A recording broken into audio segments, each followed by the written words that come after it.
Namo tassa bhagavato arahato samma sambuddhassa.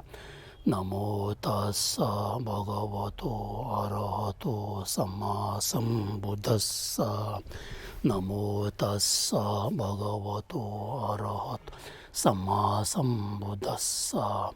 Buddham sharanam gacchami. Dharmam sharanam gacchami. Sangam sharanam gacchami. Buddham sharanam gacchami. Dharmam sharanam gacchami. Sangam sharanam gacchami. Buddham sharanam gacchami. Dharmam sharanam gacchami. Sangam sharanam gacchami. Sangye Judan Soye Jona Lai Janjo Bardo Dani Gyozo Dagi Juju Gibe Sona Ge Rola Benjiri Sangye Robrash Sangye Judan Soye Jona Lai Janjo Bardo Dani Gyozo Dagi Juju Gibe Sona Ge Rola Benjiri Sangye Robrash Sangye Judan Soye Jona Lai Janjo Bardo Dani Gyozo Dagi Juju Gibe Sona Rola Benjiri Robra Jo Simjen Tamje Deva Dan Devi Gyudan Dembra Gyoje Simjen Tamje Dungal Dan Dungal Gen Gyudan Tabra Gyoje Simjen Tamje Dungal Mebe Deva Mirevra Gyoje Simjen Tamje Nyerin Changdan Nidan Dawe Tanyum Chimbol Yurindo Nebra Gyoro Ji Gyabne Kundu Lama Rimbo Jere Gyabzu Jibo Gube Soba Datang Margiro Semjin Tamji Lunga Yisum Chinge Lando Triratnale Sangrahit Param Kripalu Guru को शरण में जान्छु र आदर सम्मानका साथ याचना गर्दछु कि म र आमा रूपी समस्त प्राणीहरूका काय वा चित्तको अधिष्ठित गरिदिनुहोस्।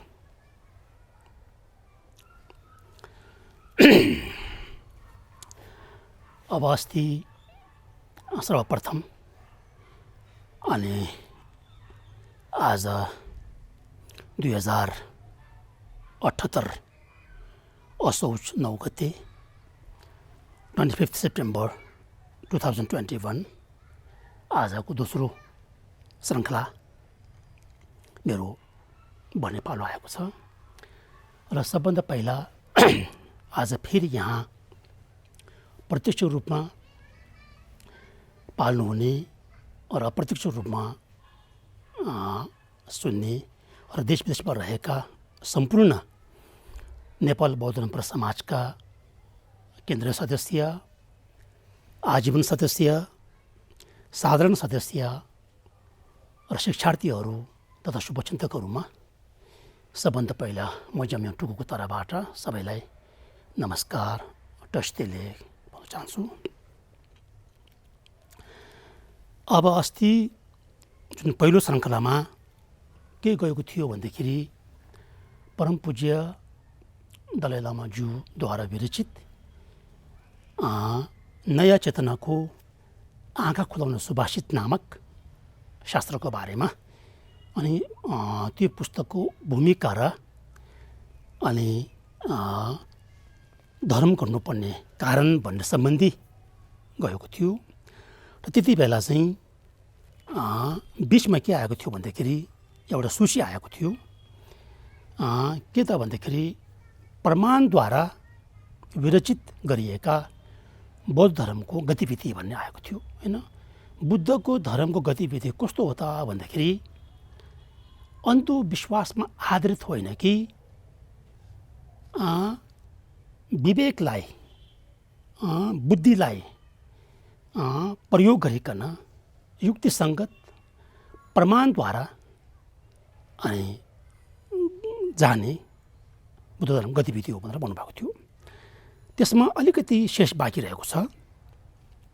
प्रमाणद्वारा निर्धारित गरिएको बौद्ध धर्म गतिविधि बारेमा चाहिँ अस्ति भन्दै जाँदाखेरि चाहिँ हामी कहाँसम्म पुगेको थियो भन्दाखेरि अनि वास्तविक विनियोजनको आशय र रुचि अनुसार भन्नुभएको कारण त्यो वचन त सामान्य बुद्धको वचनमा निषेध र प्रयोजन दुई हुन्छ र ती दुई मध्ये मुख्य रूपमा प्रयोजनको दृष्टिबाट भनिएको मात्र हो। यथा शब्द अनुसार स्वीकार्न मिल्दैन। त्यस्तो बुद्ध धर्म गतिशील चाहिँ सामान्यतया बौद्ध धर्म र विशेष नालन्दा धर्म परम्पराको अद्भुत गतिविधि रहेछ भन्नेसम्म आएको थियो। अब यसको अलिकति शेष बाँकी रहेको छ, त्यो भन्नु गइरहेको छु। र त्योभन्दा अगाडि यहाँहरूलाई अस्तिको हप्तामा हाम्रो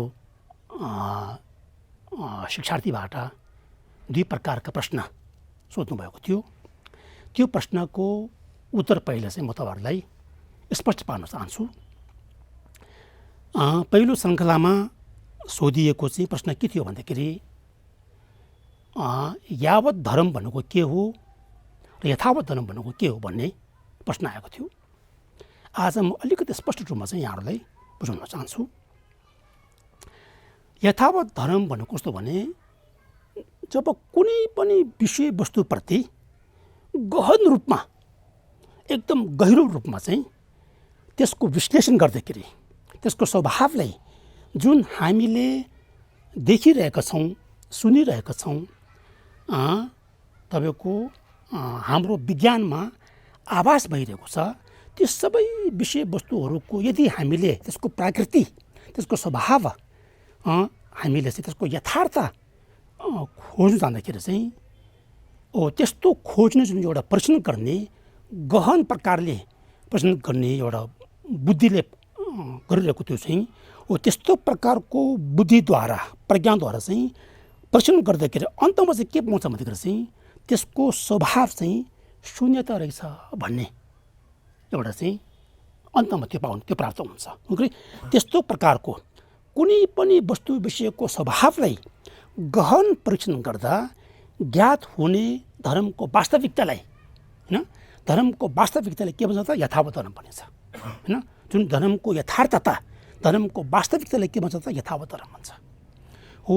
त्यस्तो प्रकारको यथावत धर्मलाई चाहिँ जस्तै शून्यता भन्छ होइन। अन्तमा गएर हामीले के प्राप्त हुन्छ भन्दाखेरि चाहिँ शून्यता भन्ने चाहिँ हामीले प्राप्त हुन्छौँ, शून्यता भन्छ अथवा परमार सत्य पनि भन्छौँ त्यसलाई, परमार सत्य। अर्को नाम धर्मता पनि भन्छ अथवा धर्म धातु पनि भन्छ अथवा यथार्थता पनि भन्छ। अन्तखेरि यी सबै के हो त एउटै तपाईँको सबै चाहिँ पर्यायवाची शब्द हो त्यो होइन। हाम्रो सम्पूर्ण भाषामा चाहिँ थुन्ची मिङ्गे नामडाङ भन्छ भन्नाले चाहिँ सिनोनिम्स हो त्यो होइन। शून्यता भने पनि हुन्छ, परमार सत्य अथवा धर्मता अथवा तपाईँको धर्म धातु, यथार्थता, यी सबै कस्तो भने हो यसलाई के भन्छ त यथावत धर्म भन्छ। किनभने जुन विज्ञानले, जुन प्रज्ञानले, जुन बुद्धिले चाहिँ एकदमै गहन रूपमा, गहिराई रूपमा चाहिँ विश्लेषण गरिकन अन्तमा पत्ता लगाउने वास्तविकता चाहिँ के हो त यथावत धर्म हो। अर्थ त्यो है त, त्यो हो। त्यसपछि यावत धर्म भनेको के हो त भन्दाखेरि चाहिँ सामान्य रूपमा त्यस्तो प्रकारले गहन परीक्षण नगरिकन होइन, त्यस्तो गहिरामा नगइकन चाहिँ एउटा सामान्य रूपमा बुझ्न सक्ने होइन, हामी साधारण मनुष्यले पनि बुझ्न सक्ने विषयवस्तुलाई चाहिँ यावत धर्म भन्छ होइन। छिङ्गी विषय भन्छ, यावत धर्म भन्छ। जस्तै उदाहरण दिउँ, हामीले आँखाले देखिने विषयवस्तु होइन, कानले सुन्ने ध्वनि, तपाईँको शब्दहरू होइन, नाकले सुँघ्ने हाम्रो के भन्छ गन्धहरू होइन, त्यस्तै प्रकारले चाहिँ हाम्रो यो के भन्छ जिब्रोले आभास हुने तपाईँको होइन स्वादहरू, त्यस्तै प्रकारले चाहिँ शरीरले तपाईँको चाहिँ अनुभूति हुने स्पर्शहरू। अन्तखेरि यो 5 इन्द्रियद्वारा बुझ्न सक्ने विषयवस्तुहरू चाहिँ एउटा कस्तो भने यावत धर्मको उदाहरण हो त्यो। यी कुराहरू त हामीले कस्तो भने एउटा दर्शनशास्त्र नपढे तापनि एउटा साधारण रूपमा हामी सबैले यो कस्तो भने अनुभूति गर्ने खालको हो। अन्तखेरि यस्ता कुरालाई चाहिँ यावत धर्म भन्छ हो। त्यो यावत धर्मलाई अर्को भाषा परिभाषा त के छ भने अनि व्यवहार सत्य पनि भनिन्छ, व्यवहार सत्य पनि भनिन्छ होइन। अब म तपाईँहरूलाई यसको चाहिँ यहाँ उसमा देखाउँछु के भन्छ अहिले प्रेस होम टु ओपन ए अच्छा अब यहाँ म तपाईँहरूलाई यहाँ देखाउँछु त पहिलो श्रृङ्खलामा सोधिएका 2 प्रश्नको उत्तर यथावत धर्म अर्थात् जब कुनै पनि वस्तु विषयको स्वभावलाई गहन परीक्षण गर्दा अन्तमा ज्ञात हुने धर्मको वास्तविकतालाई यथावत धर्म भनिन्छ। जस्तै शून्यता, प्रमाण सत्य, धर्मता, धर्मधातु, यथार्थता यी सबै पर्यायवाची शब्द हो, सिनोनिम्स हो हैन। नाम एक हो तर तपाईको कस्तो नाम विभिन्न फरक छ तर अर्थ एउटै हो। अब यावत धर्म भन्ने कस्तोले भन्छ भन्दाखेरि त्यसरी गहन परीक्षण नगरिकन सामान्य रूपमा बुझ्न सक्ने विषयवस्तुलाई भनिन्छ यावत धर्म भनेको हैन। छिङे बिच्छो जस्तै हाम्रो आँखाले प्रत्यक्षतः देखिने वस्तु, कानले सुन्ने ध्वनि, नाकले थाहा पाउने गन्ध, जिब्रोले जाने रस र शरीरले महसुस गर्ने स्पर्श आदि हुन्। यस्ता वस्तुलाई व्यवहार सत्य भनिन्छ हैन। तपाईको कन्भेन्सनल ट्रुथ भन्छन् इङ्ग्लिसमा, तपाईको न कन्भेन्सनल ट्रुथ भन्छ यसलाई हैन, वो व्यवहार सत्य भन्छन् त्यो हो। त्यसपछि अर्को प्रश्न के थियो भन्दाखेरि जब मैले शाक्यमुनि बुद्धको शासन धर्म चाहिँ 5000 वर्षसम्म चाहिँ रहन्छ भन्ने सम्बन्धी मैले तपाईँहरूलाई बताउँदाखेरि चाहिँ त्यहाँ अलिकति मेरो व्याख्या गर्ने गराइमा चाहिँ त्यहाँ अलिकति चुक भएको छ। त्यो आज म तपाईँहरूलाई स्पष्ट पार्छु। मैले यहाँहरूलाई के भनेको थियो भन्दाखेरि चाहिँ शाक्यमुनि बुद्धको धर्म शासन चाहिँ उहाँ परिनिर्वाण हुनु भइसकेपछि 5000 वर्षसम्म चाहिँ रहन्छ भन्ने भविष्यवाणी थियो हैन थियो। अब त्यो 5000 वर्षलाई 10 मा भाग पार्दाखेरि हैन 10 मा भाग पार्यो भने के हुन्छ त 500 500 500 जस्तो 10 वटा हुन्छ हैन 10 वटा हुन्छ। अब त्यस्तो 500 500 भाग 10 मा भाग पार्दाखेरि त्यो 500 500 तपाईको चाहिँ 10 वटा हुन्छ। त्यो 10 मध्येमा 1500 के थियो भने फलको युग थियो। मैले भनेको थियो 1500 चाहिँ फलको युग थियो हैन, फल प्राप्ति गर्ने युग थियो।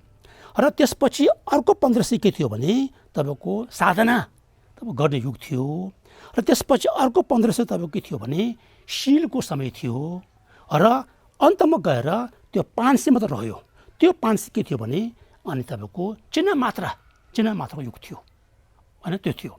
हुँदाखेरि अस्ति उहाँको प्रश्न के थियो भने त्यसो हो भने शीलको समय चाहिँ कुन ठाउँमा पर्छ भनेर हैन सोध्नु भएको थियो नि त। हो त्यो कसो भने शीलको समय चाहिँ त्यो 1500 नागिसकेपछि त्यो साधनाको युगमा चाहिँ परेको छ। बुझ्नु भएन? साधना युगमा परेको छ।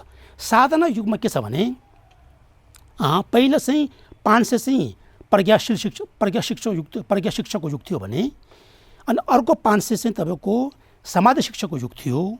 र अर्को 500 के आयो त अनि यो शील शिक्षाको युग तपाईको युग भइरहेको छ। अहिले के छ भने तपाईको चाहिँ यो समय चाहिँ शील शिक्षाको युग हो हैन। शील युक्त भएको चाहिँ अब शीलको चाहिँ बारेमा चाहिँ शील सम्बन्धी तपाईको कस्तो भने व्यवहार उतार्ने चाहिँ एउटा युग भएको छ। हुँदाखेरि तपाईँ हामीले यो बुझ्नुपर्छ है 1500 3 प्रकारको हुन्छ। त्यो 1500 पहिलो चाहिँ फल प्राप्ति गर्ने युग थियो किनभने त्यति बेला चाहिँ अरहत फल प्राप्त गर्न सक्ने हैन तपाईको अनि अनागामी फल प्राप्त गर्न सक्ने अनि सकृतगामी फल प्राप्त गर्न सक्ने हैन र स्वर्त आत्मन फल प्राप्त गर्न सक्ने थियो त्यति बेला चाहिँ। त्यति बेला श्रमणहरूले अनि बुद्धको अनुयायीहरूले चाहिँ त्यो 1500 को भित्र चाहिँ उहाँहरूले अनि अरहत पद प्राप्त गर्न सक्ने, सकृतगामी प्राप्त गर्न सक्ने, अनागामी पद प्राप्त गर्न सक्ने र स्वर्त आत्मन प्राप्त गर्न सक्ने थियो। त्यति बेला त्यो समयमा चाहिँ के भन्छ भने फल प्राप्तिको युग भन्छ। र पछि आयो 1500। त्यो 1500 के थियो भने समाधिको युग थियो। त्यति बेला कस्तो भने उहाँहरूले साधकहरूले समाधि अभ्यास गर्दा गर्दा पनि पहिलेको त्यो 1500 जस्तो कस्तो भने तुरुन्तै त्यस्तो चाहिँ प्राप्त हुन सक्ने थिएन हैन। त्यसकारण के थियो भने साधना मात्रै भएको तर कस्तो फल प्राप्त गर्न नसक्ने हो त्यस्तो साधना मात्र भएको युगलाई चाहिँ 1500 थियो। त्यो 1500मा चाहिँ हामीले 3 भाग पार्नुपर्छ। 3 भाग कसरी पार्नुपर्छ भन्दाखेरि पहिलोको 1500 चाहिँ प्रज्ञा शिक्षाको युग हो। अर्को 1500 तपाईँको चाहिँ समाधि शिक्षाको युग हो। अब अहिले के थियो, अहिले कस्तो भने यो 500 चाहिँ तपाईँको शील समयको युग हो, शीलको युग हो। यो त हामीले बुझ्नुपर्छ है त, त्यसरी हो। त्यसकारण चाहिँ यो शीलको समय चाहिँ यो 30 के भन्छ, यो अहिले 3000 नाजेको छैन। अहिले भर्खर कस्तो भने 2500 चाहिँ तपाईँको के थियो भने सन् 1957मा चाहिँ भारतमा अनि बुद्ध जयन्ती 2500 नागिएको 2500 पुज्योको बुद्ध जयन्ती मनाएको थियो। अन्तखेरि त्यो 2500देखि अब हामीले 2058देखि हामीले गर्नुपर्छ होइन।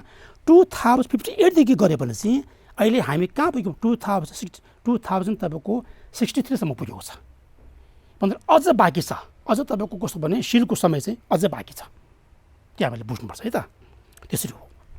त्यसपछि बल्ल अहिले कस्तो भने यो के भन्छ त्रिपिटकको होइन अध्ययनको जुन युग छ नि, युग अर्को 500 के थियो भने अनि यो के सूत्रपिटकको युग, अभिधर्म पिटकको युग, त्यसपछि तपाईँको चाहिँ अनि यो के भन्छ सूत्रपिटक, अभिधर्म पिटक, अनि तपाईँको यो खर्च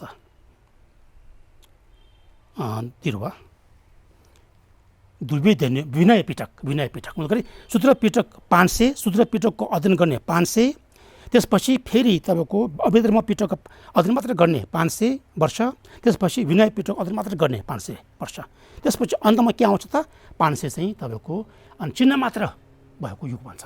त्यसरी चाहिँ गिन्ती गर्छन् होइन। अब यहाँ तपाईँहरूले म अलिकति यहाँ अक्षरमा बताउँछ त, यहाँ शाक्यमुनि बुद्धको शासन यस संसारमा 500 वर्षसम्म स्थित रहने बताइएको छ। ती सङ्ख्यालाई 10मा भाग गर्दा प्रत्येक भागमा 500 हुन्छ। पहिलो 500 वर्षभित्र अरहत प्राप्ति गर्न सक्ने होइन, अरहत पद प्राप्त गर्न सक्ने थियो त्यति होइन 500 वर्ष चाहिँ। दोस्रो 500 वर्षभित्र चाहिँ अनागामी प्राप्ति र तेस्रो 500 वर्षभित्र चाहिँ स्वर्त आपना प्राप्त गर्ने धेरै बौद्ध साधकहरू भएकाले त्यसलाई चाहिँ फलको 3 युग भनिन्छ होइन, फल प्राप्तको 3 युग भनिन्छ त्यसलाई। अब यहाँ त्यसरी भन्छ तपाईँको होइन। त्यसपछि चौथो भाग के आयो त 500 वर्षभित्र प्रज्ञा शिक्षणयुक्त 500 वर्ष, पाँचौँ चाहिँ 500 वर्षभित्र चाहिँ समाधि शिक्षणयुक्त र छैटौँ चाहिँ के हो त 500 वर्षभित्र शील शिक्षणयुक्त हुने धेरै बुद्धको अनुयायी भएको कारण साधनाको युग भनिन्छ। अहिलेको युग के हो त साधनाको युग भन्छ होइन। साधनाको युग, साधना युगभित्र पनि तपाईँको चाहिँ प्रज्ञा र के साधना तपाईँको ज्ञान यी 3 मध्ये तपाईँको होइन शील समाधि र ज्ञान 3 मध्ये चाहिँ अहिले कस्तो भने शील शिक्षणको तपाईँको युग हो, शीलको युग सुल्टिमकी लेबु भन्छ, सुल्टिमकी लेबु भन्छ, साधनाको युग भनिन्छन्। अब त्यसपछि भविष्यमा आउने त्यसपछि चाहिँ सातौँ के हो त 500 वर्षभित्र अभिधर्म पिटक। त्यति बेला कस्तो भने न तपाईँको फल प्राप्त हुने साधक हुन्छन्, न तपाईँको कस्तो भने त्यस्तो प्रकारको त्रिशिक्षणयुक्त हुन्छ, तर भए तापनि अभिधर्म पिटकको अध्ययन गर्ने चाहिँ हुन्छ अरे तपाईँको होइन। अभिधर्म पिटकको चाहिँ श्रवण गर्ने चाहिँ हुन्छ भनेको यहाँ। सातौँ 500 वर्षभित्र अभिधर्म पिटक र आठौँ 500 वर्षभित्र चाहिँ सूत्र पिटक र नवौँ 500 वर्षभित्र चाहिँ विनय पिटकको अध्ययन गर्ने मात्र हुने, अध्ययन गर्ने धेरै शिक्षार्थीहरू भएकाले चाहिँ आगमको युग बनेको यसलाई चाहिँ कस्तो भने आगमको युग भन्छ होइन।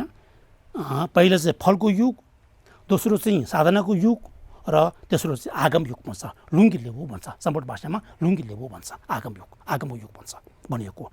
त्यसपछि अन्तमा आयो 10औँ भाग या अन्तिम भाग के हो त 500 वर्ष।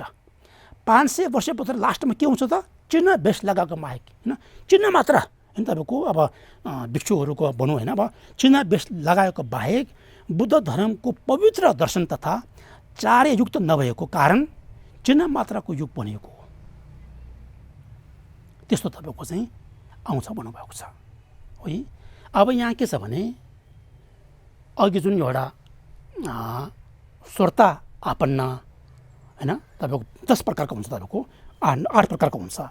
सुग्ने के भन्छ, स्वर्त आपन्न भनेको चाहिँ कस्तो भने, भन्नुको तात्पर्य चाहिँ स्वर्त आपन्न फल प्राप्ति हुनको निमित्त अनि अभ्यासमा लागि परेको, प्रवेश गरेकोलाई चाहिँ स्वर्त आपन्न भन्छ, होइन।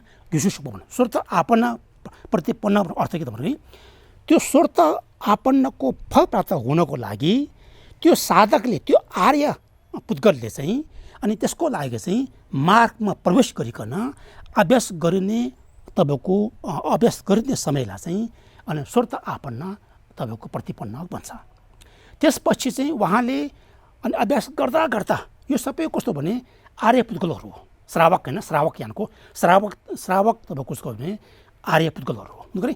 आर्य पुद्गलहरूले सबभन्दा पहिला चाहिँ हो त्यो पाउँछ, प्राप्त हुन्छ, होइन। स्वर्त आपन्न तपाईँको चाहिँ प्रतिपन्न पनि प्राप्त हुन्छ। त्यसपछि उहाँले चाहिँ अभ्यास गर्दै जाँदाखेरि चाहिँ स्वर्त आपन्न फल प्राप्त हुन्छ। त्यसपछि फेरि उहाँले अझ जान्छ, अन्तखेरि त्यसपछि उहाँले के भन्छ, क्षीरवंशु भन्छ, भनेको चाहिँ सकृतगामी प्रतिपन्न फल भन्छ। सकृतगामी प्रतिपन्न फल चाहिँ उहाँले प्राप्त हुन्छ अभ्यास गर्दै जाँदाखेरि चाहिँ।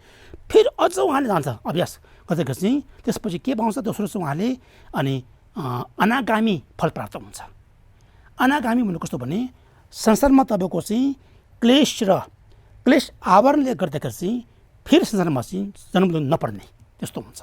जब उहाँहरूलाई त्यो अनागामी पद प्राप्त हुन्छ, तबदेखि संसारमा चाहिँ हामी जस्तो तपाईँको चाहिँ बारम्बार यहाँ चाहिँ जन्म लिनु पर्दैन।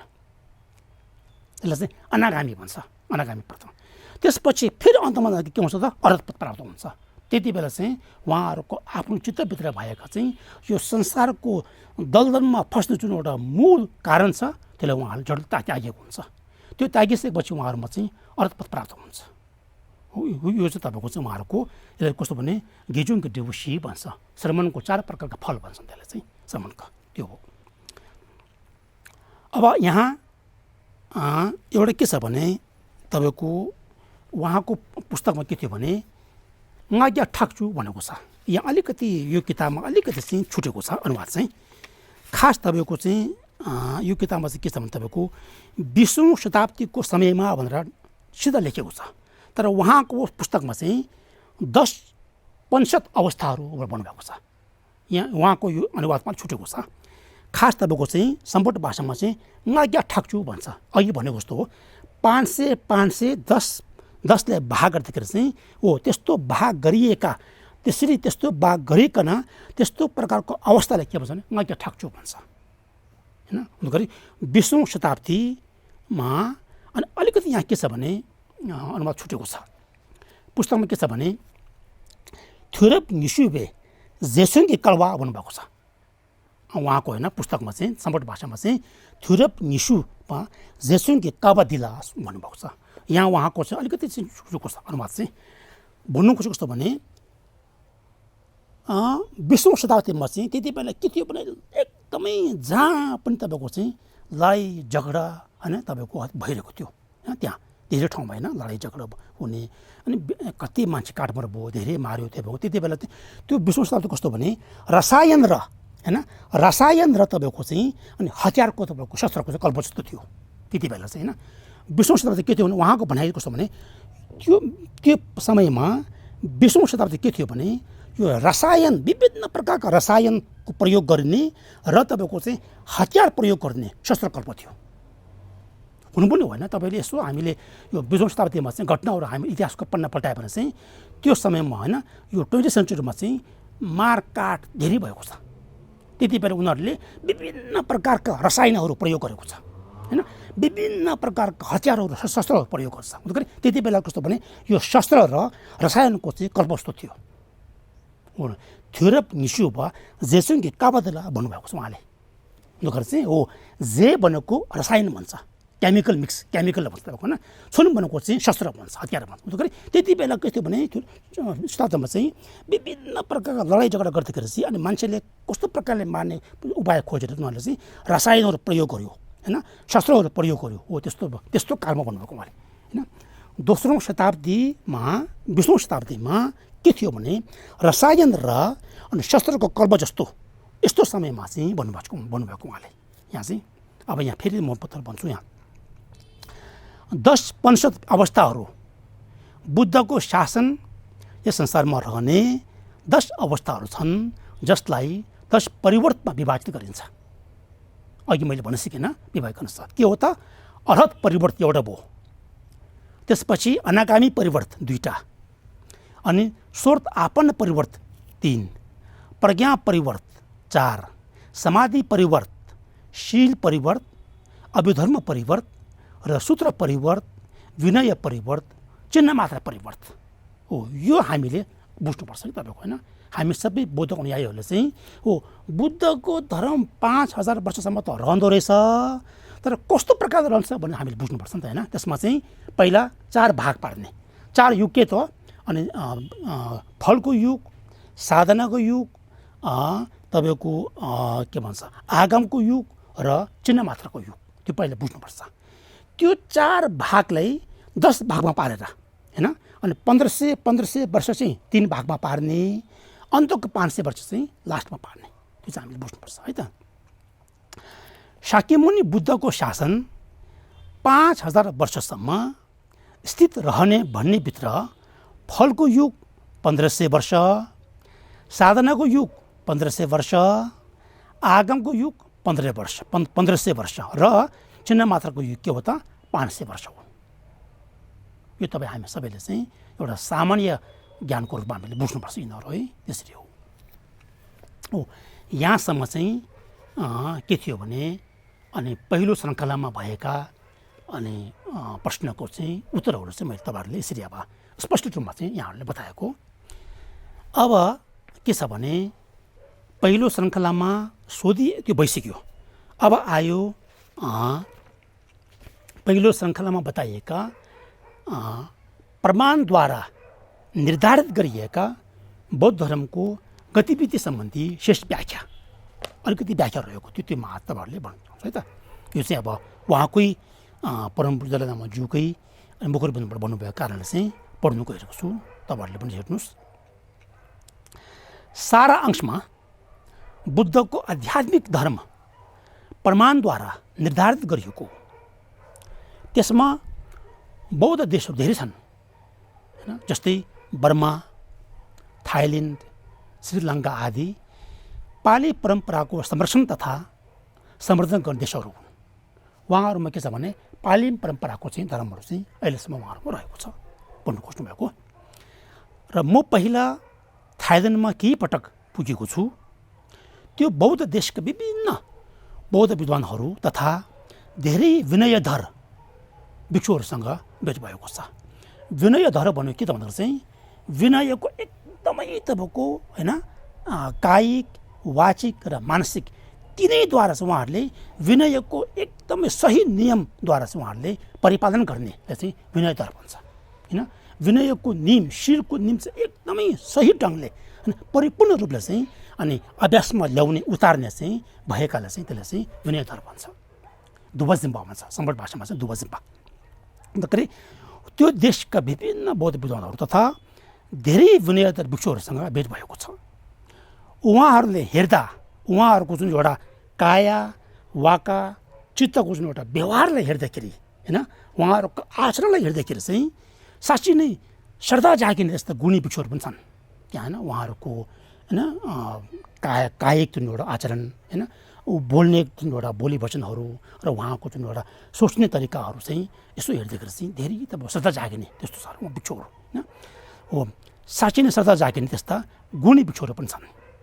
त्यही पनि तर त्यहाँ चाहिँ के कमी छ भने मध्यमक र होइन प्रमाण ग्रन्थहरूको चाहिँ अध्ययन अध्यापन गर्ने परम्परा छैन होइन। उहाँ के छ भने अब मध्यमक अवतार, किन मध्यमक अवतार त हामीले मध्यमको बारेमा त हामीले बुझ्नुपर्ने हुन्छ, किनभने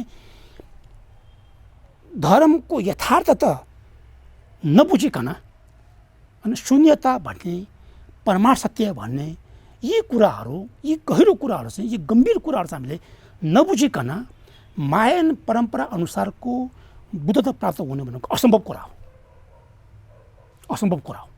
त्यस कारण चाहिँ अब यो मायन परम्परा अनुसार यदि हामीले बुद्धको ज्ञान प्राप्त हुनु नै पर्छ भने चाहिँ हामीले माध्यमिक अवतारमा व्याख्या गरिएका दर्शनबारे सिद्धान्तको बारेमा हैन तपाईँको चाहिँ हामीले चाहिँ बुझ्नै पर्ने हुन्छ। त्यस कारण चाहिँ माध्यमिक र प्रमाण ग्रन्थहरूका अध्ययन अध्यापन चाहिँ त्यहाँ चाहिँ त्यस्तो गर्ने चाहिँ परम्परा छैन भन्नुभएको। उहाँहरूको एकदमै तपाईँको व्यवहारमा जुन एउटा शील सम्बन्धी कुराहरू चाहिँ उहाँमा एकदमै अत्यन्तै तपाईँको होइन अब श्रद्धा आस्था जागिने छन् उहाँमा, त्यो अवस्था छ।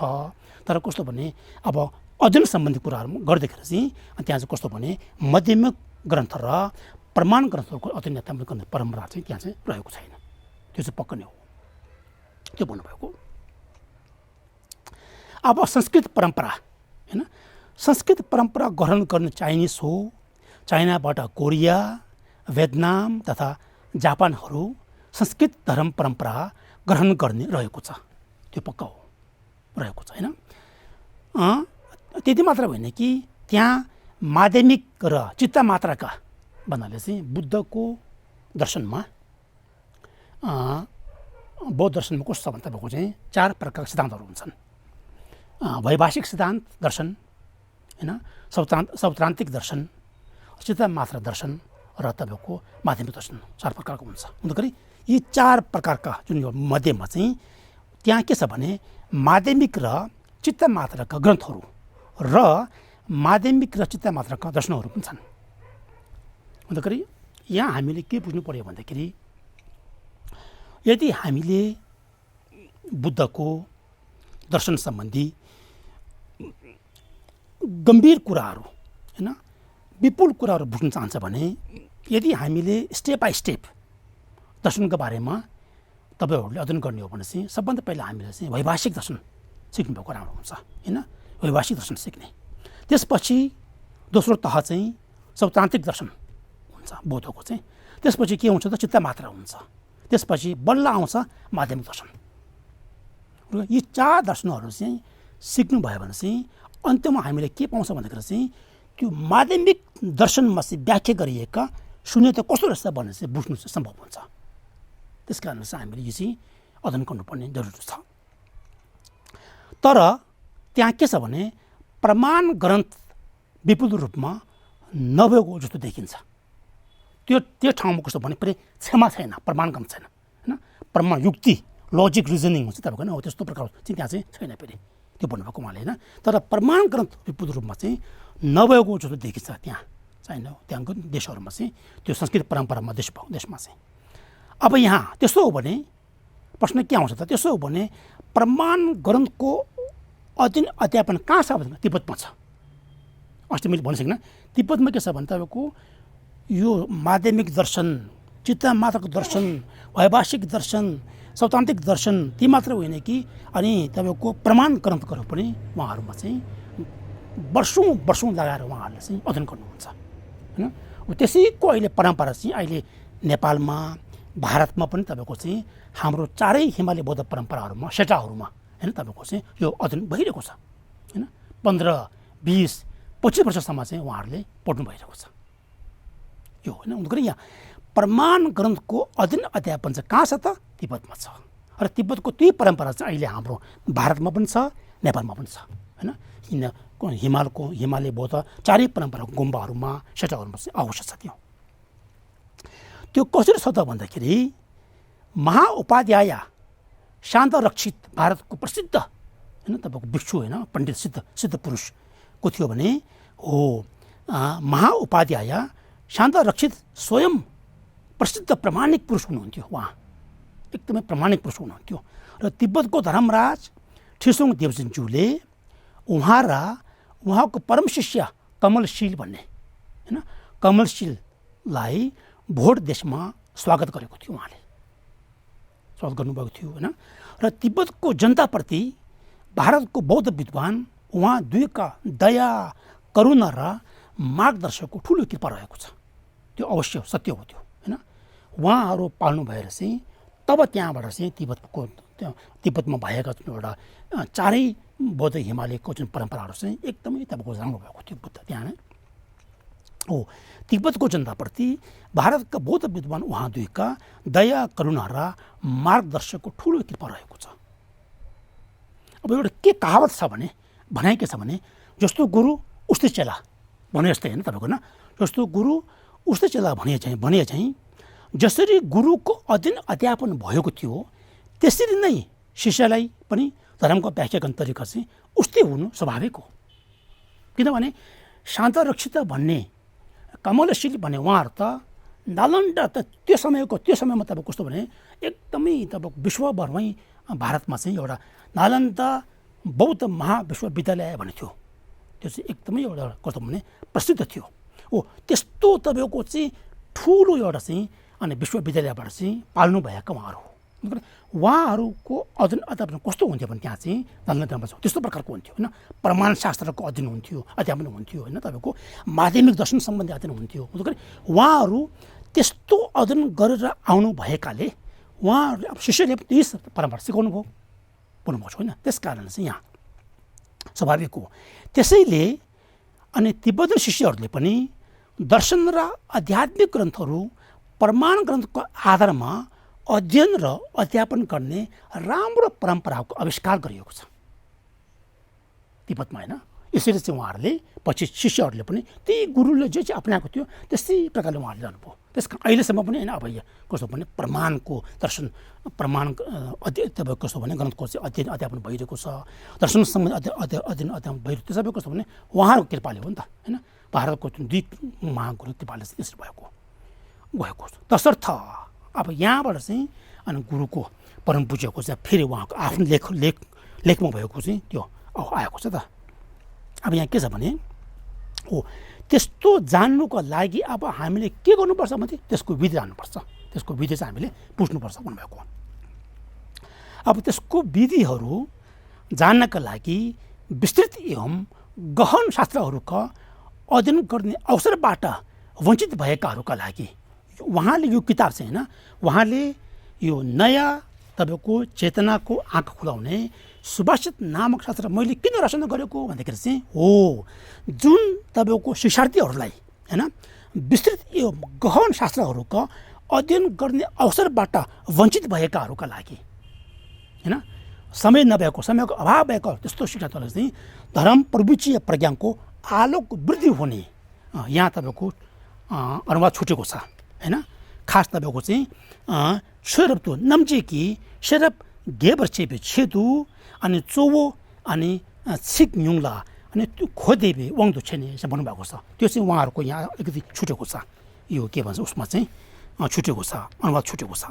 हो हुँदाखेरि यहाँ के छ भने हो धर्म प्रविचय प्रज्ञानको आलोक भएको त्यस्तो नयाँ शिक्षार्थीहरूको अनि चेतनालाई कस्तो प्रज्ञानको बुद्धिको चाहिँ आलोक चाहिँ बढाउनुको निम्ति होइन वृद्धि हुने शास्त्र चाहिँ मुख्य रूपमा थोरै शब्द र अर्थ चाहिँ कस्तो भने सजिलै प्रकारले बुझिने हो नयाँ चेतनाको आँखा खुलाउने नामक यो शास्त्रको व्याख्या गर्नेछु भन्नुभएको होइन।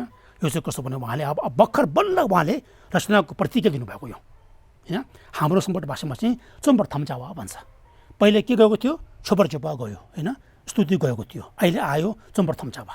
सम्बट भाषामा चाहिँ चोम्बर थम्चावा भन्छ। नेपाली भाषामा चाहिँ हो नामको यो शास्त्रको चाहिँ व्याख्या गर्नेछु प्रतिज्ञा तपाईँको चाहिँ हो होइन, तपाईँको त्यो रचना प्रतिज्ञा हो। नेपाली भाषामा चाहिँ रचना प्रतिज्ञा भन्छ त्यो। अब यहाँ अलिकति के छ भने प्राणी हिंसाबारे उहाँले अलिकति विचार पोख्नु भएको छ होइन। प्राणी हिंसाबारे चाहिँ विचारधारा पोख्नु भएको छ। किनभने अब तपाईँ हामी सबैले थाहा छँदैछ होइन यो संसारमा कति मान्छेहरू होइन तपाईँको होइन हामीले मासु खाने मान्छे र मासु नखाने मान्छेमा हामीले चाहिँ यसो सब हामीले खोज्नु गयो भने चाहिँ मांसाहारी तपाईँको एकदमै बढी छ तपाईँको होइन। शाकाहारी मान्छे एकदम कम छ प्रतिशत होइन। मांसाहारी तपाईँको मेरो विचारमा होइन 95% मांसाहारी नै होला संसारमा तपाईँको होइन, मांसाहारी नै होला मासु खाने मान्छेहरू होइन। अब मासु नखाने मान्छेहरू चाहिँ कम्ती नै होला तपाईँको 5% होला संसारमा। अब यो सम्बन्धी चाहिँ उहाँले कुरा गर्नु चाहन्छ चाहिँ प्राणी हिंसाबारे विषय धारणा। सबै प्राणीहरू सुख चाहने र दुःख नचाहने कुरोमा समान हुन्छन्, हुनु पनि हुने होइन। पशु होस् पन्छी होस् होइन, देवता होस् नरक प्राणी होस् प्रेत प्राणी होस् मनुष्य होस् होइन, 6 जगतको प्राणीहरू सबैले तपाईँको सुख चाहेको छ, दुःख चाहेको छैन। यो चाहिँ तपाईँको सत्य कुरो हो नि त होइन, चाहेको छ। हुँदाखेरि यो दृष्टिकोणले हेऱ्यो भने मनुष्य होस्, देवता होस्, पशु होस्, हामी सबै एक हौँ, समान हो नि त खास त।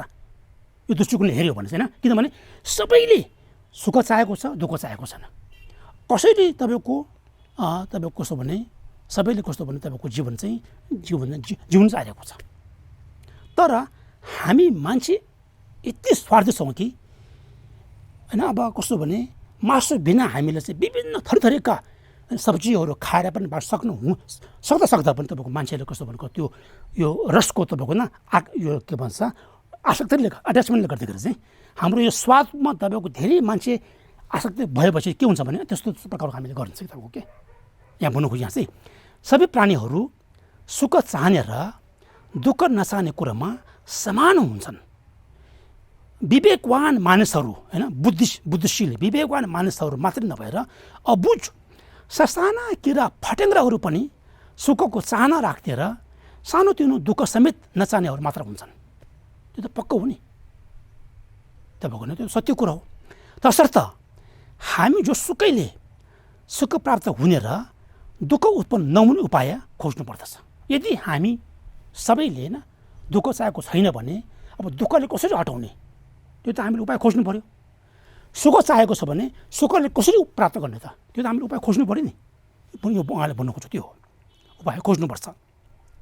त्यसबाहेक आफूले सुख प्राप्त होस् भनेर दुःख कहिले पनि नहोस् भनेर चाहिँ ठुलो आशा राखी प्रतीक्षा गरेर मात्र सुख हुने तथा दुःखले हटाउन सकिँदैन होइन। प्रार्थना गरेर झन् कि आफूले केही नगरेर तपाईँको सुखको उपाय पनि नखोज्ने होइन, दुःखबाट हट्ने खालको उपाय पनि केही नखोज्ने, यसो बसेर चाहिँ प्रतीक्षा गरेर त पाउँदैन नि। त्यो न हामी दुःखबाट हट्नु सक्छ न हामीले सुख पाउन सक्छ, त्यो भन्नु खोज्छौँ होइन।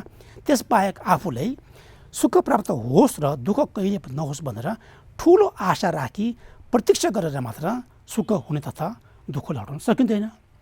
त्यसैले हित एवं सुखको कारणहरूलाई अपनाउनु पर्दछ र अहित दुःखका कारणहरूलाई त्याग्न सक्नु पर्दछ होइन। यहाँ अलिकति उहाँको अनुवादमा छुटेको छ, उहाँकोमा के भने त्याग्नु पर्दछ भन्नुभएको छ, तर गुरुले चाहिँ त्याग्न सक्नु पर्दछ भन्नुभएको छ। अलिकति होइन त्यो बुझाइमा धेरै फरक भएको। त्याग्नु पर्छ भन्नु र त्याग्न सक्नु पर्दछ भन्नुमा चाहिँ अलिकति फरक छ। त्याग्नु सक्नुपर्छ भन्दा आफैले हामी आफैले प्रयास गर्नुपर्छ भन्नु खोज्छौँ, हामी आफैले तपाईँको चाहिँ प्रयास गर्नुपर्छ भन्नुभएको नि यहाँ है। त्यसैले चाहिँ हित एवं सुखको कारणलाई अपनाउनु पर्दछ तथा अहित दुःख कारणलाई चाहिँ त्याग्न सक्नु पर्दछ भन्नुभएको छ होइन। हितकारी सुखको हेतु सिद्ध गर्ने र अहितकारी दुःख त्याग्ने उपाय चाहिँ अब कसरी प्राप्त हुन्छ भन्दाखेरि धर्मको माध्यमबाट होइन, धर्मको अभ्यासबाट, धर्मको तपाईँको चाहिँ माध्यमबाट सिद्ध हुने बाहेक अरू कुनै पनि उपायबाट चाहिँ सम्यक र परिपूर्ण रूपमा सिद्ध गर्न सकिँदैन। त्यो त अवश्य हो होइन। यदि हामीलाई परम सुख चाहियो भने त्यो परम सुख प्राप्त गर्न सक्ने क्षमता चाहिँ धर्ममा व्याख्या गरिएका अभ्यासहरूको माध्यम जाने बाहेक अरू कुनै उपाय छैन होइन। यो सामाजिक जुन एउटा साधारण स्कुलमा पढाउनु छ नि, त्यो के भन्छ किताबहरूमा छन् छैन त्यहाँ होइन। त्यहाँ कुनै पनि न बिएको किताबमा छ न एमएको किताबमा छ, त्यहाँ कुनै पनि किताबमा चाहिँ होइन यो परम सुख प्राप्त गर्ने उपाय चाहिँ त्यहाँ कुनै पनि त्यहाँ देखिएको हुँदैन। यी कुराहरू यदि आध्यात्मिक सुखको कुराहरू हामी चाह्यो भने चाहिँ हामीले आध्यात्मिक सम्बन्धी व्याख्या गरिएका धर्मको माध्यम बाहेक जान सक्दैनौँ भन्नुको ज्ञान हुँदाखेरि धर्मको माध्यमबाट सिद्ध हुने बाहेक अरू कुनै पनि उपायबाट सम्यक र परिपूर्ण रूपमा सिद्ध गर्न सकिँदैन। त्यस कारणले धर्म गर्नुपर्ने कारण भनेको कारण त्यो हो तपाईँको होइन। हामीले चाहिँ आफूले जति बुझेका छौँ होइन, जति हामीले चाहिँ आफ्नो क्षमता अनुसार चाहिँ हामीले चाहिँ अब गर्नुपर्ने चाहिँ धेरै आवश्यक छ यहाँ। अब यहाँबाट चाहिँ उहाँले अनि अब सम्बन्धित कुराहरू गर्नुभएको त्यस्ता सुख सिद्ध गर्न र दुःखले हटाउने आदि उक्त अनुसार पशु र जीवधारी किरा फट्याङ्ग्राहरू समेतले दुःख नचाहने र सुखको चाहना भएको सूक्ष्म रूपमा सोच विचार गर्यो भने अत्यन्त स्पष्ट छ। कहिले कहिले हामी मान्छे कस्तो हुन्छ तपाईँको नि, आफ्नो लागि सोचिरहेको हुन्छ, परिवारको लागि सोचिरहेको हुन्छन्, मनुष्यको समाजको लागि सोचिरहेको हुन्छ, तर त्योभन्दा बढी सोचेको हुँदैन मान्छेहरूले होइन। पशुलाई के हुन्छ, पन्छीले के हुन्छ होइन, पशुले काट्यो भने बिचरा के हुन्छ होइन, उनीहरूको बिचरा हामीले मासु खानु भयो, किनभने मासु खायो भने कसैले त्यो पशु मार्यो भने बिचरा त्यसको होइन कति दुख्ला भन्ने खालको हुन्छ नि, त्यस्तो प्रकारको हामी सोचेको हुँदैन त्यहाँ। यो भन्नु खोजेको यहाँ यदि हामीले त्यो पशु पन्छीको बारेमा, कुखुराको बारेमा, बाख्राको बारेमा, भेडाको बारेमा, भैँसीको बारेमा जहाँ जहाँ तपाईँ कसैको हातबाट चाहिँ पशु पन्छीहरू मरिरहेका छन् त्यसको बारेमा अलिकति हामी भित्र मनले तपाईँको अलिक भित्र ल्याएर चाहिँ यसो सोच्यो भने चाहिँ पर्ने थियो, तर त्यो सोच्न हामीले के यहाँ भन्नु खोजेको नचाहने सुखको चाहना भएको सूक्ष्म रूपमा यदि हामीले सोच विचार गर्यो भने अत्यन्त स्पष्ट छ। हामीलाई त्यो कमन सेन्सले पनि प्रयोग गर्न सक्छ कि तपाईँको हामी बुझ्न सक्छ। आजकल यस संसारमा पशु जीव जातिहरूलाई प्राण भएको दृष्टि राख्ने त्यति छैन है। हामी मान्छेहरूले हामीमा विवेक त छ, बुद्धि छ होइन, सही के हो गलत के हो सबै छुट्याउने बुद्धि छ, तर कहिले कहिले कस्तो हुन्छ तपाईँको चाहिँ हो त्यस्तो त्यो के भन्छ त्यो काटमारतिर चाहिँ तपाईँको चाहिँ त्यति ध्यान दिएको हुँदैन होइन। मान्छेहरूले होइन पस्का कसरी त्यति नै उसलाई अब काट्दाखेरि चाहिँ दुख्छ भने भावना पनि नभएको होइन, उसलाई कस्तो भने एउटा प्राण भएको एउटा कस्तो निर्जीव वस्तु जस्तो मानिरहेको छ। हामी मान्छेहरू कस्तो भने त्यो कुखुरा भेडा बाख्राहरूले कस्तो भने एउटा निर्जीव वस्तु जस्तो मानिरहेको छ कि प्राण भएको राखेको छैन। आजकल यस संसारमा चाहिँ पशु जीव जातिहरूलाई प्राण भएको दृष्टि राख्ने त्यति छैन, त्यो पक्का नै हो। नभएर त कति मान्छे तपाईँको होइन कति जाङ होइन काट त्यो के भन्छ पशुहरूको बिचरा होइन बलि भइरहेको हुन्छ, काटमार भइरहेको हुन्छ, बिचरा सबै त्यो निर्दोष जानवर हो नि त होइन, केही बेला त्यस्तो हो तपाईँको यहाँ। प्राण भएको दृष्टि भए तापनि फेरि यस्तो हुन्छ नि त मान्छेमा कुनैमा चाहिँ प्राण भएको दृष्टि भए तापनि त्यसलाई काटमार गरियो भने त्यसलाई दुःख कति हुन्छ भन्ने त्यसमा ध्यानै नदिएको जस्तो छ कि मान्छेहरूले होइन। दृष्टि छ यो पनि प्राणी हो थाहा छ तपाईँको, तर बिचरा उसलाई होइन काट्यो भने माऱ्यो भने कति दुख्ला भने चाहिँ फेरि सोचेको हुँदैन। यो हो कि काटमार गरियो भने त्यसलाई दुःख कति हुन्छ त्यसमा ध्यानै नदिएको जस्तो छ कि मान्छेहरूमा त्यस्तो छ। अनि जस्तै प्रायः रेस्टुरेन्टमा होइन भोजनालयमा होइन जस्तै तपाईँको चाहिँ प्रायः भोजनालयमा चाहिँ चारै ऋतुमा चारै मौसममा तपाईँको होइन चारै मौसममा कुखुराहरू जालीमा राखेको हामी देखिरहेको छौँ होइन। तपाईँ हामी सबै देखिरहेको छैन, जालीमा राख्छ होइन तपाईँको होइन, ट्रकमा तपाईँको होइन भैँसीहरू उतारिरहेको छ होइन, खसीहरू तपाईँको त्यहाँ ओसारिरहेको सबै हामी देखिरहेको छौँ यहाँ। जस्तै प्रायः भोजनालयमा चाहिँ चारै ऋतुमा कुखुराहरू जालीमा राखेको देख्छौँ। तिनीहरू केही घन्टा मात्र जीवित रहन्छन् बिचरा है, पछि मार्न निश्चित छ तिनीहरू सबै होइन। त्यो जालीमा राख्यो बन्द गरेको कुखुराहरू एकछिन मात्रै हो, पछि मार्न निश्चित छ त्यो भनेको होइन। कसैबाट चाहिँ निश्चित छ ती कुखुराहरूलाई कसैले सायद ज्यान भएको दृष्टि राख्दै राखेको छन् त्यहाँ।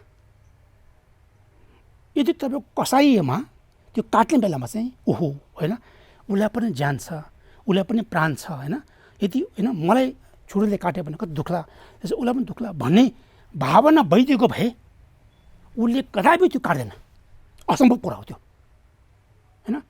हो मान्छेमा तपाईँको चाहिँ त्यो बिचरा कुखुरालाई चाहिँ त्यो निर्जीव वस्तु जस्तो मानेको कारण चाहिँ त्यसमा चाहिँ कुनै पनि भावना नभएको, एहसास नभएको, त्यस कारण यहाँ चाहिँ त्यस्तो भनौँ यहाँ ती कुखुराहरूलाई कसैले सायद ज्यान भएको दृष्टि राख्दैन। जस्तै उहाँले इङ्ग्लिस वर्ड्स होइन प्रयोग गर्नुपर्छ, पिगरी, फिसरी र पोल्ट्री फार्म भन्नुभएको छ। भन्नाले सुँगुर, माछा पालन र कुखुरा पालन जस्ता ती जीव प्राणीहरूलाई मानिसले खाने आहारको दृष्टि मात्र राखेको छ होइन। त्यो त एउटा हाम्रो खाने चिज हो भनेर चाहिँ त्यही मात्रै एउटा राखेको छ कि त्यो पनि बिचरा प्राणी हो। जस्तो म सुख चाहेको छ ऊ पनि सुख चाहेको छ, जस्तो म जिउनु चाहेको छ ऊ पनि जिउनु चाहेको छ, जस्तो म दुःख चाहन उसले पनि दुःख चाहेको छ भन्ने भावना छन् त्यहाँ मान्छे मात्रै होइन। त्यो भन्न खोज्छु यहाँ है। यो कुरा चाहिँ हो सुँगुर, माछा पालन, कुखुरा पालन जस्ता ती जीव प्राणीहरूलाई मानिसले खाने आहारको दृष्टि मात्र राखेको छ हैन। तिनीहरूले पनि प्राण भएको, हामी जस्तै दुःख नचाहने, सुख चाहने, वेदना भएको, फिलिङ भएको एक समान हो भन्ने विचारधारणा कदापि छैन। यसो हेर्नुहोस् त है, धेरै तपाईँको के तपाईँको यस्तो हामीले राम्रो सोच्यो भने चाहिँ तपाईँको मनै जसँग हुन्छ कि त सच्ची हो कि होइन। बिचरा तिनीहरूले कसरी काट्ने, तिनीहरूले कसरी मार्ने, त्यसलाई भन्ने भावना असली जाग्छ तपाईँको क्या यहाँ होइन। वेदना भएको समान हो भन्ने विचारधारणा कदापि छैन। मनुष्यको ती अवस्थाहरू अति नै दुःख लाग्दो छन्। हुनु पनि हो है, शरीर तपाईँको मानवको चोला लिएको छ, तर व्यवहार चाहिँ दानवको भइरहेको छ कि।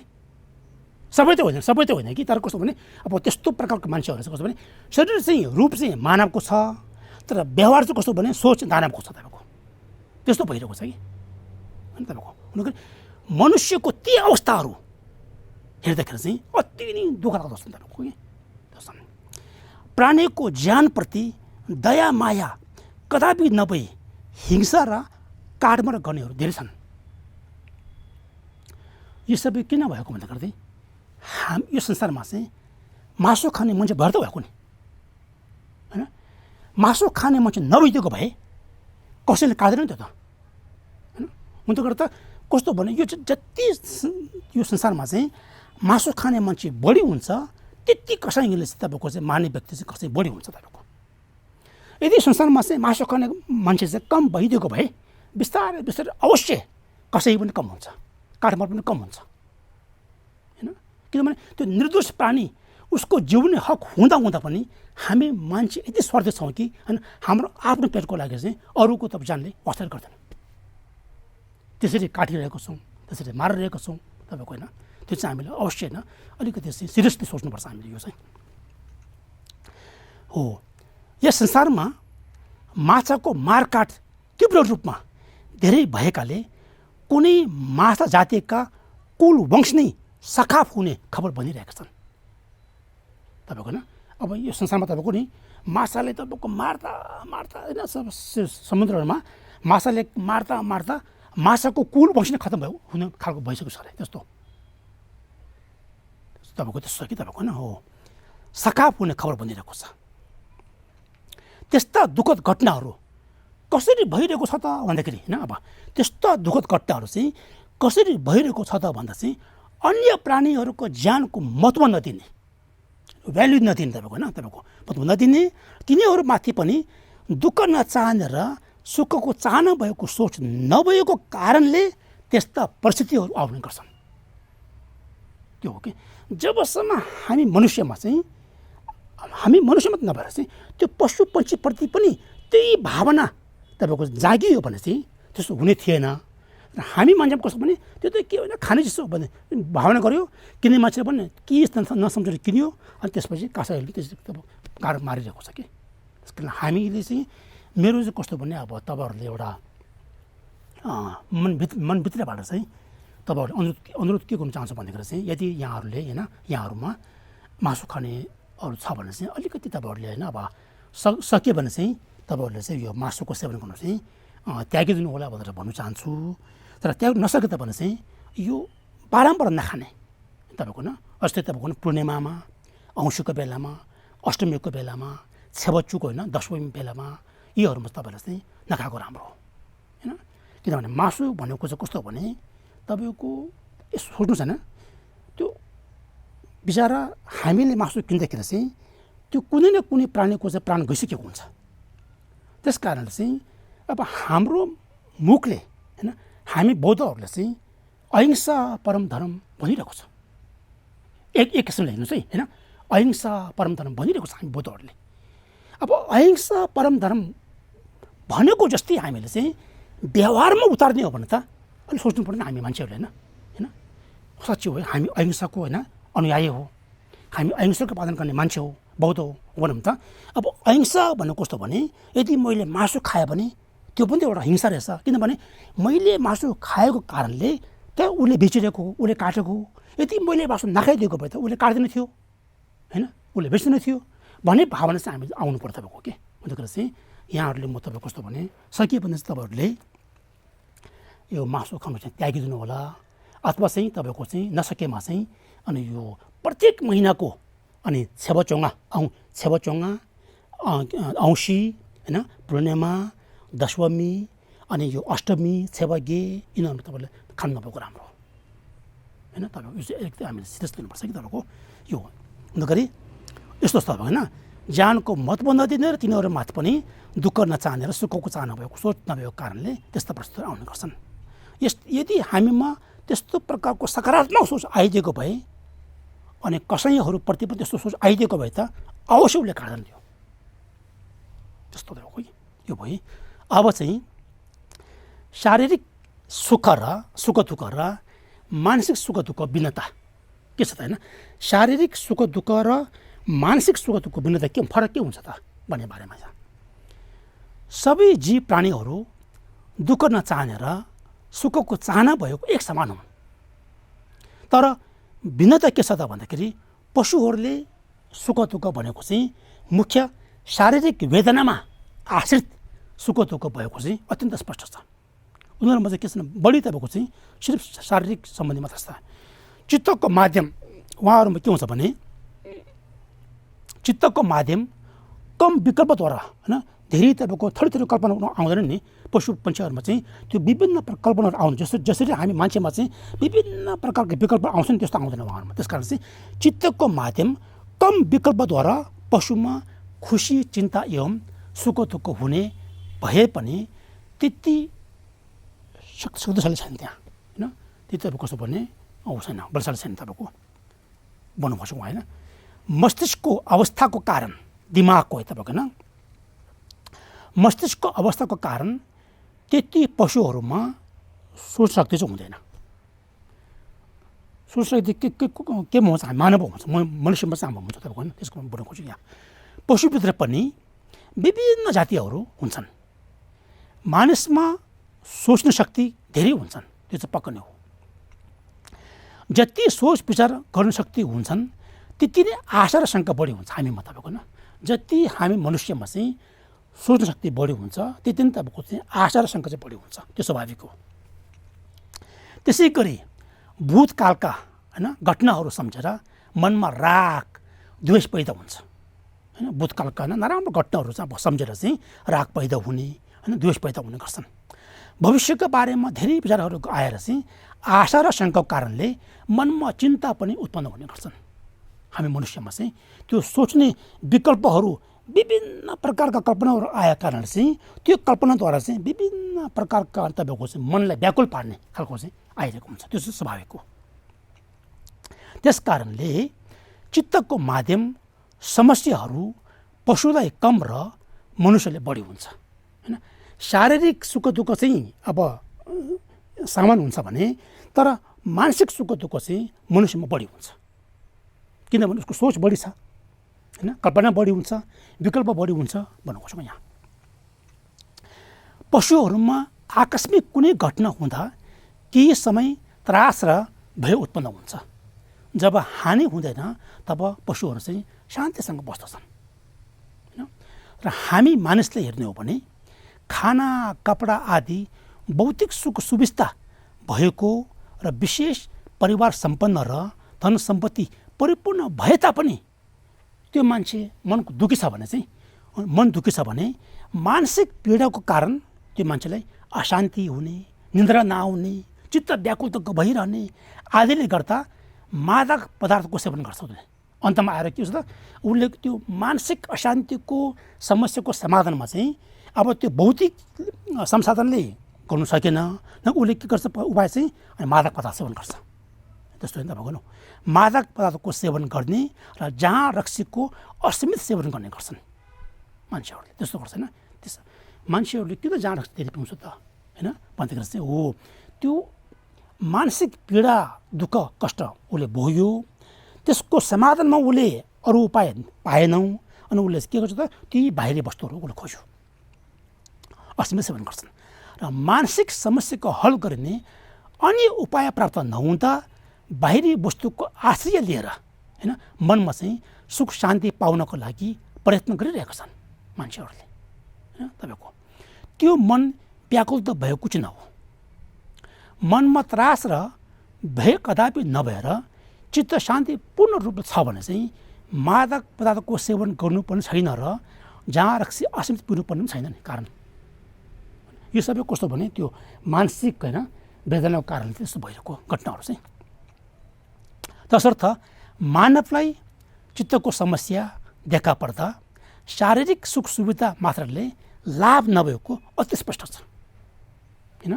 उसलाई तपाईँको भौतिक सुख सबै छ, सबै कुरा हुँदा हुँदा पनि उसको मन व्याकुल छ होइन, शान्ति छैन, अशान्ति छ तपाईँको होइन, मन एकदम डाउन भइरहेको छ। त्यो सबै किन भएको हो? त्यस्तो हुँदा त्यस्तो के भन्छ समस्या चाहिँ हुने मान्छेहरूमा चाहिँ जति त्यो भौतिक संसाधनले मात्रै के पनि गर्न सकिँदैन नि हुँदाखेरि चाहिँ यी कुराहरूले के बताउँदाखेरि चाहिँ यसको खास समाधान के त कि धर्मको अभ्यास बिना छैन भनेको कारण त्यो हो कि तपाईँको धर्म गर्नुपर्ने कारण त्यो भने यहाँ चाहिँ देखाएको। त्यसैले पशुको दुःख र मानिसको दुःख बीच तुलना गरियो भने मुख्य शारीरिक वेदनामा आश्रित सुख दुःख त पशु र मनुष्य एक समान भए छन् होइन। एक समान भए तापनि चित्तमा आश्रित सुख दुःख चाहिँ मानिसमा बढी हुन्छ। त्यो सबै हामी सबैले देखिरहेको छ छल्लङ्ग छ तपाईँको। ती दुई मध्ये शारीरिक दुःख पीडा भए पनि मनमा शान्ति छ भने शारीरिक पीडाले मनोबलद्वारा अभिभूत गर्न सकिन्छ, जित्नु सकिन्छ होइन। उसलाई तपाईँको कस्तो भने शारीरिक पीडा थोरै थोरैको भए तापनि यदि उसको मन चाहिँ त्यो समयमा चाहिँ एकदम शान्त अवस्थामा छ भने चाहिँ त्यो मनोबलद्वारा त्यो शान्ति मनोबलद्वारा चाहिँ त्यो शारीरिक दुःख पीडा उसले सहन गर्न सक्छ भन्नु खोज्छु उहाँले होइन। मानसिक पीडा ठुलो छ भने शारीरिक सुख भए तापनि त्यसले मानसिक पीडाले अभिभूत गर्न सक्दैन। त्यो चाहिँ पक्का नै होइन। मनमा एकदमै होइन पीडा व्याकुल छ तर उसले शारीरिक सुख भए तापनि त्यो शारीरिक सुखले चाहिँ मनको पीडाले चाहिँ तब अभिभूत गर्न सक्दैन भन्नु खोज्छु है त। यहाँ सिकिँदैन कुरा जस्तै धनी परिवारको सन्तान भए तापनि दुःख पीर मात्रै गरेर बस्नेछन् होइन। एकदमै धनी मान्छेको पुत्र भए तापनि त्यसमा कसो भने एकदमै मन व्याकुल त भइरहेको अशान्ति त्यस्तो भइरहेको देखिन्छ। फेरि आर्थिक अवस्था कमजोर भए तापनि खुसी भएर बस्ने मानिस पनि छन्। हो त्यो वास्तविक सुख दुःखको विषयमा विचार र अनुसन्धान गरियो भने मानिसको तीव्र सुख दुःख चाहिँ सोच विचारको माध्यम सुख दुःख हुनु चाहिँ शक्तिशाली हुन्छ। सबै कुरा के चाहिँ मान्छेको सोच विचार यो मानिसको सोच विचार चाहिँ भएको भन्नुभएको उहाँले खोज्नु भएको। शारीरिक वेदनाको सुख दुःख त्यति ठुलो शक्तिशाली हुँदैन। तसर्थ शारीरिक दुःखलाई हटाएर कायिक सुख सिद्ध गर्नु परे पनि मनको सुख दुःखको तुलनामा कायिक सुख दुःख तुच्छ हुन्छ अरे। अब हामीले त्यसलाई होइन तराजुमा तोल्यो भने चाहिँ मानसिक सुख दुःख र शारीरिक सुख दुःखमा चाहिँ कुन ठुलो हो हामीले तुलना गऱ्यो भने चाहिँ मानसिक सुख दुःख चाहिँ ठुलो हामीले चाहिँ जग्गा दिनुपर्ने हुन्छ। त्यस कारण यहाँ भन्नु खोजेको शारीरिक सुख दुःख र मानसिक दुःखको तुलनामा चाहिँ हामी गऱ्यो भने चाहिँ कायिक सुख दुःख चाहिँ तुच्छ हुन्छ भन्नुभएको। त्यो चाहिँ अलिकति कम हुन्छ। त्यसैले मुख्य रूपमा हामीले चाहिँ मनको सुख शान्तिलाई सिद्ध गर्नु चाहिँ महत्त्वपूर्ण रहेको छ। सबभन्दा हामीले चाहिँ गर्नुपर्ने के त भने धर्मको अभ्यासद्वारा चाहिँ हामीले के पाउँछौँ भने आध्यात्मिक सुख चाहिँ हामीले पाउँछन् होइन, मानसिक सुख हामीले पाउँछ, मानसिक शान्ति हामीले पाउँछौँ भन्नु खोजेको। र चाहिँ यहाँसम्म चाहिँ उहाँको यो प्रवचन चाहिँ यहाँसम्म समाप्त भयो, टुङ्गाउँछु है। अनि आजको यो समस्या अब हामीले के बुझ्यौँ भन्दाखेरि चाहिँ अनि विशेष कुरा चाहिँ अनि हामी सबै प्राणीहरू एक हौँ होइन। पशु होस्, पन्छी होस् होइन, मानव होस्, हामी सबै कस्तो भने सुख चाहने र दुःख नचाहने मात्र हुन्। सुखको चाहना भएको र दुःखबाट मुक्त हुन चाहने दृष्टिकोणले हेर्ने हो भने चाहिँ हामी सबै एक हौँ। त्यस कारणले चाहिँ हामीमा वास्तविक कुरा गर्ने हो भने चाहिँ मानिसमा हक हुँदैन कि निर्दोष प्राणीले हामी काटमार गर्नु चाहिँ हामीलाई खास हो भने अधिकार हुँदैन। तर हामी मान्छेमा कस्तो भने त्यो हक नहुँदा भने चाहिँ अनि त्यो प्राणीको चाहिँ जीवन हामीले चाहिँ तपाईँको अनि ठगिरहेको हामीले कस्तो भने खसिरहेको हुन्छौँ। यस्तो चाहिँ हामीले गर्नु भएन होइन। अब आज यसैमा म टुङ्गाउँछु अनि यहाँहरूलाई आजको यो सम्बन्धित विषय सम्बन्धी केही प्रश्न सोध्नु सक्नुहुन्छ अथवा हामी राख्छौँ।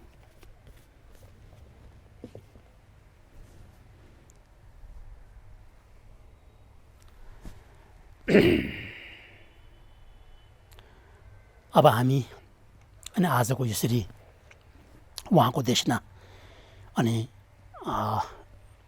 यहाँहरूले सुनेको र अनि मैले यसरी यहाँहरूलाई भनेको जुन एउटा पुण्य सञ्चय हामी सबैले एक समयमा गरेको छौँ र यसरी हामीले सञ्चय गरेका पुण्य सम्भार चाहिँ अनि बुद्धत्व प्राप्त हुने कारक बन्नु सम्झिँदै चाहिँ अनि हामी सबैले एकसाथ परिणाम गरौँ है त।